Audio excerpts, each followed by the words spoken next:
Hello everyone, this is Clint Dishman. This blog is actually regarding some Q&A that was presented to me that I would like to discuss. As I have stated in my blogs, I welcome questions and I will try to give you the best answers from my personal experience and some from, I can do some research in the medical community or provide you with answers that I've already researched myself. The first thing that I want to clarify, just so everyone, I'm sure you're all aware, I am not a doctor. I'm not a psychologist. I have studied psychology. I've studied OCD just because I wanted to understand it more. But again, these blogs come from more of not more, but are predominantly based on my personal experience and dealings with my OCD. So what I'm trying to give you is more of a personal insight as to what goes on with OCD and the day-to-day life and struggles. So getting to the Q&A. The question that was presented to me is, what causes intrusive thoughts? And that's a tough question, because in a lot of cases these intrusive thoughts come out of nowhere. They just manifest themselves. One thing with me that I've noticed is that I have to be very careful of what I watch or what I read. Films that involve a lot of blood, guts, and grotesque images really bother me, and they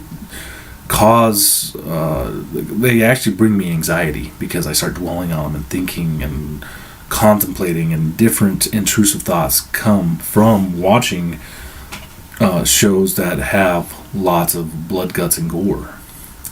Also, movies that involve heinous sexual acts or atrocities,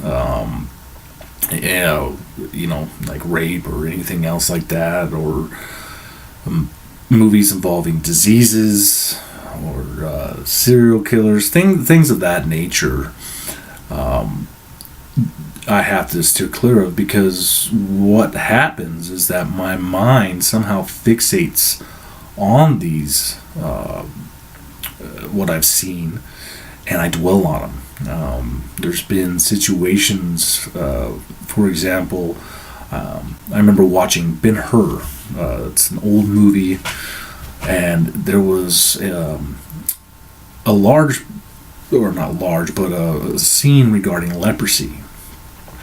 Now, again, this is when I was a child, but an example is that after watching the movie, I became convinced, and this went on for I want to say at least a year or so, where I was, every bump marker, any irregularity on my skin, I was convinced was leprosy.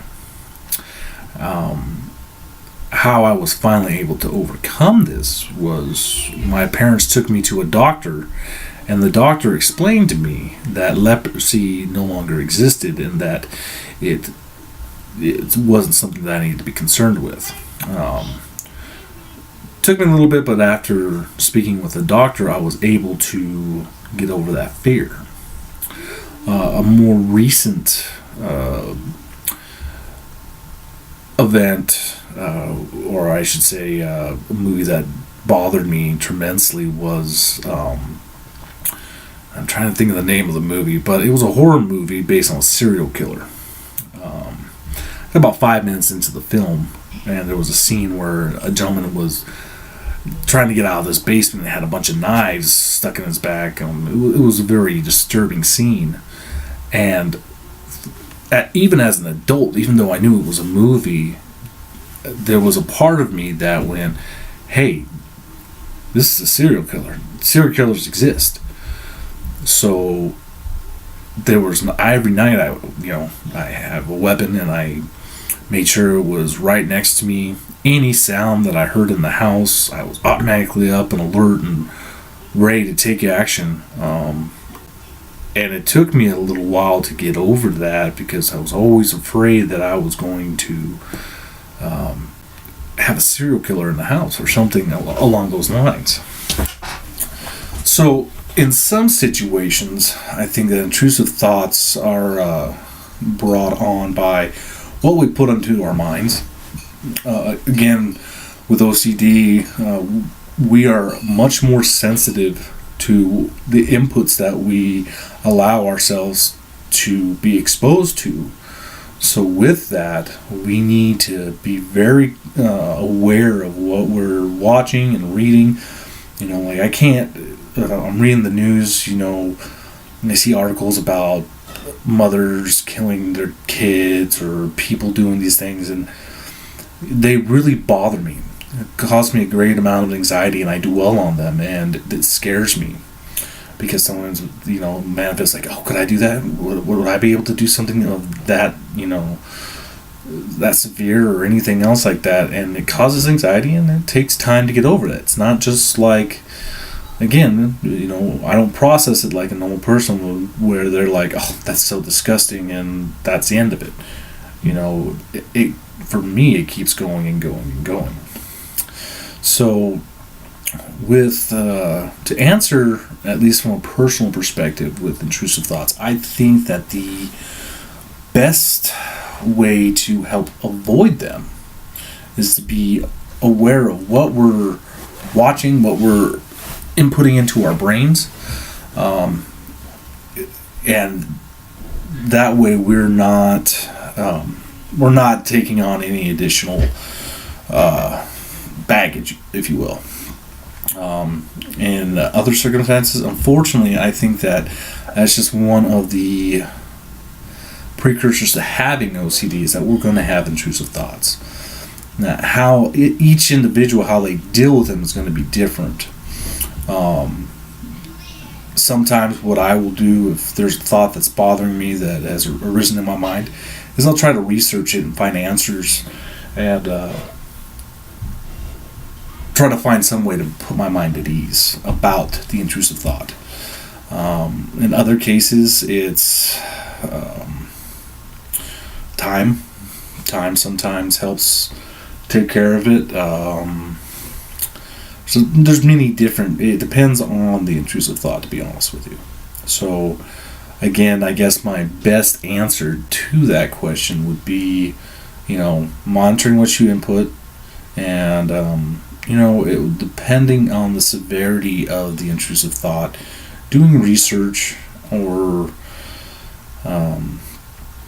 discussing it with someone you trust. I think those are the best ways to manage them. And as far as how they are manifested, it's different for every person who suffers with OCD. The next question that I was presented with is, does OCD get better? Now, in studies I've done and just in my own personal experience, unfortunately, OCD tends to get worse with age. Now, worse being in the aspect that I think because as we get older and we have more responsibility and the increased stress and anxiety that being an adult has, I think it causes more spikes, if you will, with OCD. And so it increases our anxiety and our stress levels. But I can say that, and again, I'm not a doctor, I take medication, and it helps. It has greatly helped bring me to a manageable place. Has it alleviated the OCD? No. Is medication the only option? No. There's different treatments. There's CBT, cognitive behavioral therapy. I can't remember the name of the other one, but these all vary based on the type and severity of the OCD. I can say with cognitive behavioral therapy, that for me it didn't work. Yeah, if anything, it only made me angrier. But again, it's different for each individual. Some people also recommend meditation. Again, I have tried this, but it's kind of hard when your mind doesn't shut off to be able to focus on anything, at least in my case.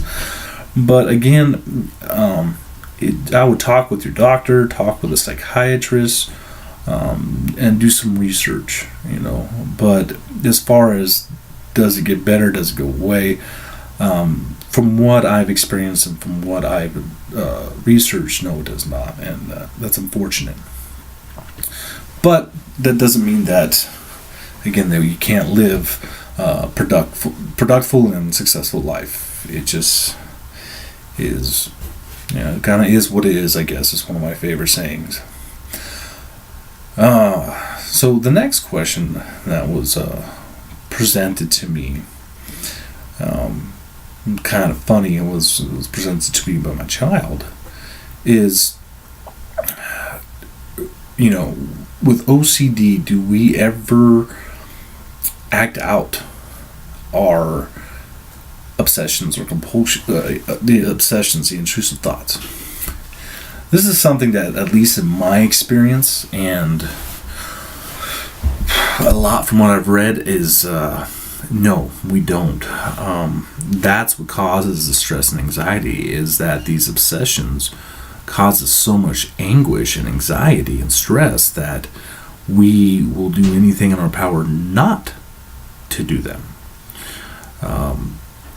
I think that there needs to be a little bit more insight into this area, because when I first started reading and studying OCD, you look at what they describe as some of the symptoms, and especially some of the intrusive thoughts, and it's automatically people are going to assume that oh my God, these people think of some disgusting and sick things, and that's not always true, and it's not like we want those thoughts. It's the opposite. We don't want them. Hence the reason for the compulsive behavior, for control and other things.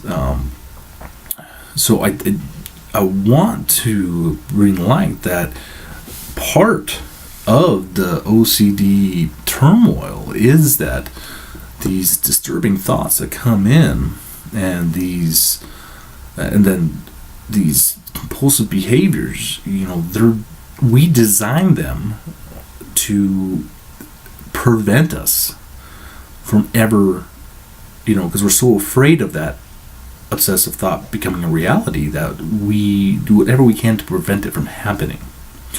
So anybody that says that someone with OCD has a sick mind and would be capable of doing the atrocities that manifest in our heads, it's at least for me and for people I've talked to and studies I've done, it's fallacy, because they are the root cause of our symptoms and our anxiety. Another question that was presented to me is, how do you, or how do I, coexist with people who do not understand or know that I have OCD? That one is tough, because the whole purpose behind this blog is designed to educate people on OCD. So how do I coexist and live and deal with people who either know or don't know I have OCD, or interact, I should say, as well? It's a very difficult process sometimes. Sometimes I'm very blunt about my OCD. I explain to individuals I have it. It's been more prominent now, on the simple fact that I want people to not be afraid of it, or anything else, but more or less to try to understand maybe the way I act in some respects. And there's sometimes where I just try to either remain kind of lost in the crowd, as to say, not draw attention to myself. But in each situation, not a great conversation starter is, "Hi, my name's Clint. I have OCD." It's just not really how you want to engage in a conversation. I think that if it's on a more intimate, or more personable level, as a relationship is developed, you can disclose that you have OCD. Or in the case of like in a work atmosphere, like for instance today, I went out and I had an interview, and one of the things I decided to disclose in the interview was that I had OCD. Don't know how the interview went after that, to be honest with you, but we will see. But I think it depends on the situation. And then as far as the interaction goes, it's going to be based on the sufferers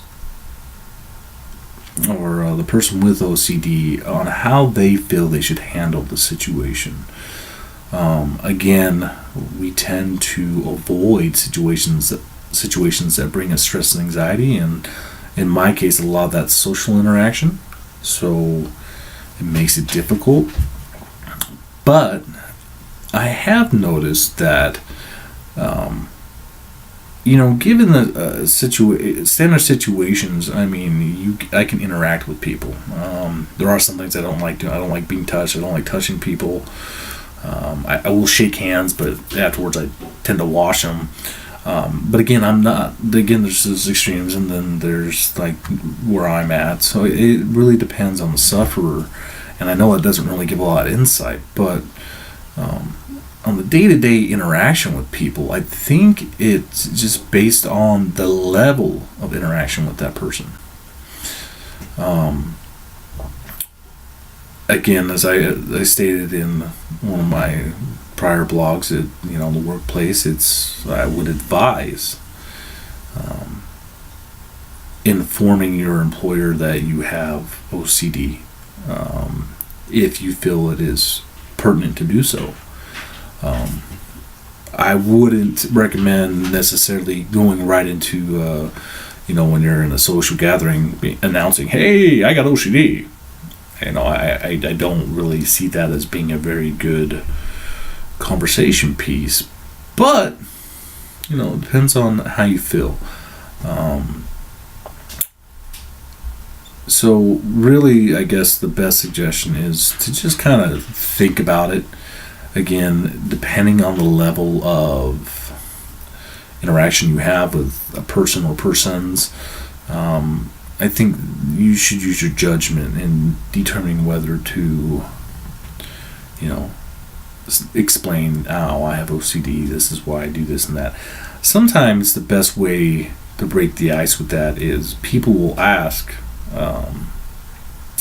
why do you do a certain thing? The more intimate, and by intimate I mean the closer you get to somebody, whether it's in a friendship or a working relationship or anything else.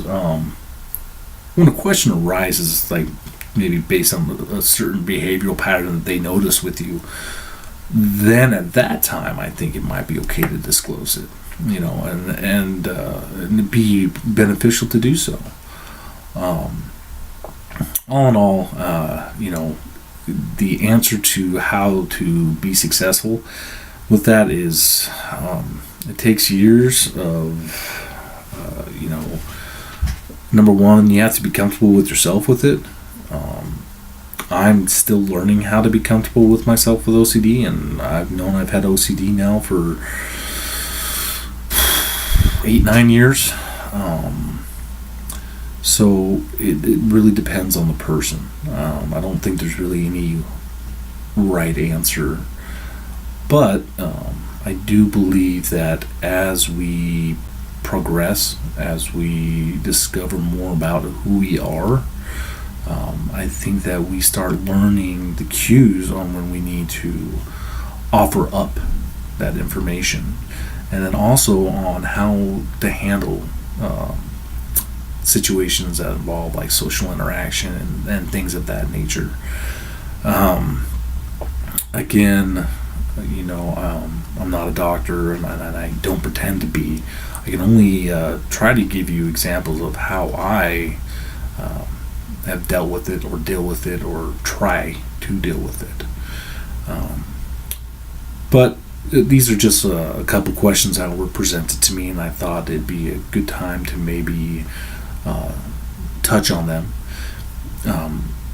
I would really enjoyed this. Actually, it kind of helps me focus more in on a topic to discuss. So if any of you out there have any other questions that you'd like to ask, I'm pretty much an open book. That is one thing about this blog that I really want to emphasize, is that I'm going to be as honest and open as I possibly can, and there will be no question that goes unanswered. And I'll be honest, there will be questions I don't have answers to, and there might be some that I'm not 100% comfortable with answering, but I'm not a pretty thick-skinned individual, so for the most part I'm not ashamed to do my best to answer any questions that are presented, again, from a personal basis, and if need be, from a little more researched basis. I appreciate your time, and I appreciate the questions, and I look forward to more. And as I said, I'm an open book, and I'm hoping that this really can become something that will help people out. You all have a good night, and thank you again for the questions.